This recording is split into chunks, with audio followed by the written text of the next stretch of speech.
Bonjour, je m'appelle Laurent Graire. J'ai été horloger réparateur à Paris pendant plus de 25 ans et depuis quelque temps, je me suis lancé dans la conception et fabrication de montres dans mon atelier. Donc, je voulais vous montrer un peu tout ça, vous montrer aussi comment j'ai utilisé tout mon savoir-faire pour justement essayer dans mes montres de pouvoir garantir ce qui m'intéressait, c'est-à-dire l'étanchéité, parce que j'ai fait énormément de notices, mais des problèmes d'étanchéité, j'en ai croisé pas mal. Donc, j'ai essayé de pallier à tout ce qu'on pouvait avoir comme problème. C'est-à-dire que pour moi, une montre avec un testeur d'étanchéité à l'intérieur était impératif. Donc, j'ai mis au point une petite capsule qui s'appelle l'hygrocaps, qui va changer de couleur suivant le taux d'hygrométrie ou d'humidité que vous avez dans votre montre. Donc, je vous montre tout ça, je vous montre comment je travaille dans mon atelier, quel style de machine j'utilise, et puis après, je vous ferai des petits tutoriels pour vous montrer sur chacune des machines qu'est-ce qu'on peut faire et comment on peut travailler en vous faisant découvrir les petits secrets de l'horlogerie. C'est parti. Alors maintenant, je vais vous montrer la première étape quand je reçois mes boîtiers qui sortent d'usinage. Donc, je vais contrôler la composition de l'acier pour être sûr qu'il corresponde à mon cahier des charges. Donc, pour ça, j'ai un spectromètre de masse et je vais tester la composition du métal. Et la composition est parfaite. Vous n'avez pas de zones qui sont en rouge. Je vais vous faire un petit agrandissement de la composition. Et pour toutes les pièces en fait de la montre, je vais faire la même chose. Alors là, on va passer sur une invention que j'ai mise au point qui, pour moi, est un outil parce que ça me sert à contrôler l'étanchéité sur de la vraiment basse pression et longue durée. Donc, je vous explique, la montre étant émergée à 20 centimètres, c'est une pression critique pour les étanchéités. C'est là où vous avez le plus de chances de prendre de l'eau à l'intérieur de la montre, ou même un peu d'humidité. Donc là, avantage, c'est qu'il y a l'hygrocaps qui va de suite réagir si jamais il y a de l'humidité qui rentre à l'intérieur.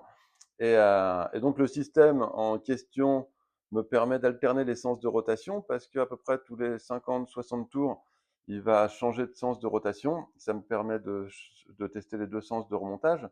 Et ce système s'allume à peu près 8 heures par jour et va tourner pendant 3 à 4 mois. Alors pendant que je vous montre certaines étapes de la fabrication, je vais vous parler un peu de mes montres. Donc en ce moment, j'ai 4 modèles qui sont prêts et ces 4 modèles, je vais les faire en 99 exemplaires.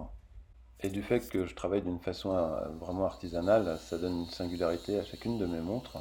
Surtout, c'est un mode de travail qui me convient et pour moi, ça me laisse plus de liberté dans ma façon de travailler, tout en me permettant de créer les prototypes des montres que je vous présente aujourd'hui. Alors bien évidemment, pour les connaisseurs, vous allez ressentir de suite l'influence de mon ancien travail de restauration de montres anciennes sur les montres que je crée aujourd'hui. Et c'est pas pour rien, c'est tout simplement parce que moi j'ai vraiment aimé ces modèles et j'en ai porté et c'est des tailles qui me conviennent. C'est un peu des montres que j'ai créées pour moi. D'ailleurs, de ce fait, je sais exactement quand on est propriétaire d'une montre quel style de problème on peut rencontrer. Un des problèmes qui est quand même vraiment très embêtant, c'est pour le SAV. Et première chose que vous voyez quand vous ouvrez mes montres, il y a de suite mon adresse et l'endroit où vous pouvez me contacter pour avoir des fournitures. Alors si je vous dis tout ça, c'est parce que il faut savoir que c'est moi qui fais une grande partie des interventions dans la montre. Donc si demain vous me passez une commande, j'ai à peu près un mois et demi de délai et ça peut très rapidement s'allonger.